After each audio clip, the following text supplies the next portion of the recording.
I read the news so that you don't have to. Have you heard about the Tricolor fraud? Okay, stop whining. Yes, I know it's a little bit late, but they have just last week or just about a week ago indicted the 2 executives for systematic fraud. But, do you know the story behind the story? Like, what was Tricolor even doing? Well, if you don't know, they were an automobile subprime lender. Sounds oddly familiar, doesn't it? Subprime, we've heard that before. And you're probably thinking, is it different? Is it different this time? No, darling. Same playbook, different assets. 2008 said, listen, don't call it a comeback, subprime lending. We never left. So Tricolor marketed themselves as the good guy.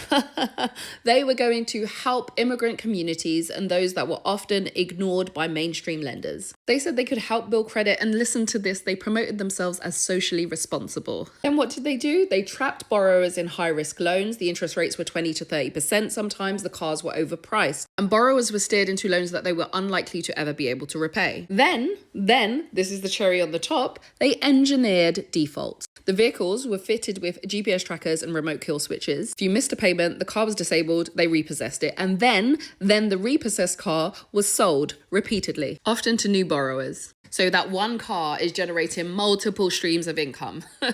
They've been listening to internet investors. So if you look at the article, which actually focuses on the harm that was done to the lenders. Okay, so what they did was they told lenders that the loan quality of the data, well, they didn't tell them. They just manipulated the data and faked some of the quality of it. But also they did this thing called double pledging collateral. And I'm going to tell you what that is very quickly. So when you think about asset-backed securities, and I'm sure you do every single day, you'll think about the fact that there's a security that's backed by an asset. Like, so if we were talking, forget cars, it was like a house.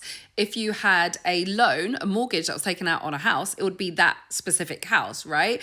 But this is like they take out multiple mortgages with different lenders on the same house. So they did this effectively with cars. There are some ins and outs, but in a nutshell, that is exactly what happened. Somewhere I read, it said something like 40% of their loans were linked to vehicles with the same VIN number, the vehicle identification number. I'm going to be honest, I'm going to let you figure out or go and read out about Barclays and whichever other bank got caught up in this whole subprime nonsense.